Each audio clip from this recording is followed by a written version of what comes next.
Donc je fais plein de techniques de compost, j'essaie d'expliquer aux gens en fait, c'est les principes carbone, azote, tout ça, et cetera.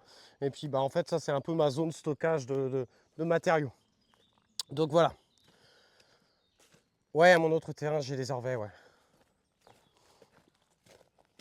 Hop. Ça, c'était la zone à compost. Ça, c'est ce que j'appelle la zone tampon. C'est là où je me fais livrer, par exemple, du copeau de bois ou des choses comme ça, où je mets tu sais, des tas de bois, des planches, etc. Où j'ai mes, où j'ai mis mes cuves, etc. Et ensuite, tu arrives sur la partie jardin qui est là.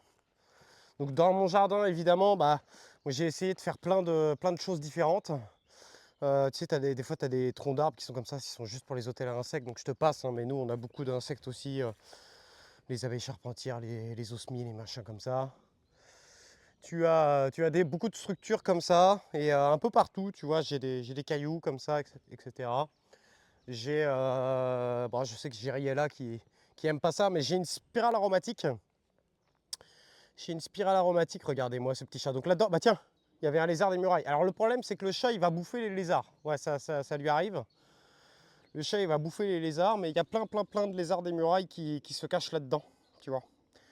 Alors j'ai un seul hôtel insecte parce que c'est l'exemple, mais en soi je dis aux gens de plutôt faire de faire des bordures en cailloux, des bordures en bois. Après dans l'hôtel insecte on voit un petit peu, j'ai des doses là où les guêpes elles viennent manger le bois, mais j'ai pas mal d'endroits où c'est des cailloux, des tuiles, des choses comme ça. En fait entre mes différents parterres, tu vois, des bouts de bois.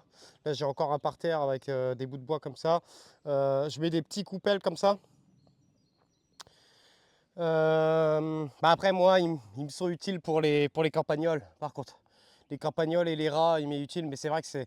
Lui là, le petit que t'as vu, c'est un enfoiré parce qu'il m'a buté des écureuils gros. Bon, c'est comme ça. Le gros il mange plus de campagnols. Je mets ça aussi pour avoir plein de petits insectes qui viennent boire en fait là-dedans là. Je mets ça. Et puis voilà. Juste avant de te montrer la mare qui est sur ce côté-là, je vais t'expliquer un peu du coup où je trouve principalement mes crapauds. Alors je les trouve dehors, mais je les trouve également dans la serre. Alors ma serre c'est un peu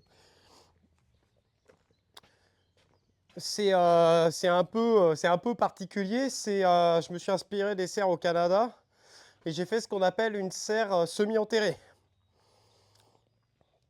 Donc bon, ça a des avantages, mais ça a des inconvénients. Mais par contre, j'ai de la flotte en permanence, toute une partie de l'hiver. Donc des fois, la serre, il y a tellement de flotte que la serre, elle est inondée et que j'évacue de l'eau. Et sinon, tu vois, à cette période de l'année, j'ai environ 100-150 litres d'eau parce qu'en dessous, c'est de l'argile. Le terrain, c'est du sable en surface et de l'argile au fond. Et donc, je sais que ici, c'est très humide. Et donc, bah, moi, ce que j'ai dans ma serre, c'est plein de cailloux comme ça, tu vois, qui sont tout le long de la serre. Bon, il y a des petites salades et tout. Je te passe les légumes, hein, tu t'en fous. Donc tu vois, donc là, bah, l'eau en fait, je l'écope. Enfin, je peux écoper tout ça là, et demain j'aurai le même niveau. Mais par contre, je me sers de cette eau là pour arroser mon jardin. Et sinon, au fond de ma serre, ce que j'ai fait, c'est que j'ai fait un énorme tas de cailloux pour en fait emmagasiner un max de chaleur et aussi profiter bah, aux lézards, aux coccinelles, aux araignées, aux petits machins comme ça. Donc là, j'ai foutu un mort de trucs là-dedans. Et puis là, parfois l'hiver, j'ai un surplus d'eau aussi qui vient ici. Et voilà. Et donc, j'ai trouvé plein de crapauds dans la serre. Je crois que j'ai 4 crapauds dans la serre qui sont en permanence dans la serre. Donc ils mangent effectivement, comme tu as dit, je pense les limaces, quelques vers de terre, etc. etc. Donc voilà pour la serre semi-enterrée.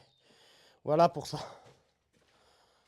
Ensuite, du coup, tu vas avoir la mare. Donc cette mare, elle a même pas un an. Et du coup, bah, tu vas me dire si c'est bon signe, si c'est mauvais signe, etc. etc. Bon, bah, sinon, voilà, beaucoup de structures, beaucoup de bois, beaucoup de récup, etc. J'essaye d'utiliser le moins de plastique possible, sauf pour la serre là-bas, par exemple, et puis bah, quelques trucs de bouteilles pour faire des cloches, mais sinon. Et voilà donc la mare. Donc malheureusement, vu que c'est du sable, vu qu'il y a du sable, bah, du coup, on a été obligé quand même de prendre une bâche plastique. Et du coup, je voulais savoir, là, tu vois, j'ai pas mal de. Bon, voilà, une petite grenouille qui est là. On a pas mal, tu vois, d'un petit peu d'algues quand même qui se forment. Alors, on a quelques plantes aquatiques. Alors, je pourrais pas te donner les noms. Je sais que j'ai du fer de lance, du sapin d'eau. Celle-là, je sais même plus comment elle s'appelle, la toute petite là. Et j'ai un nénuphar et j'ai de la menthe aussi d'eau. Puis ça, je sais pas si c'est en vie ou quoi. Je suis vraiment pas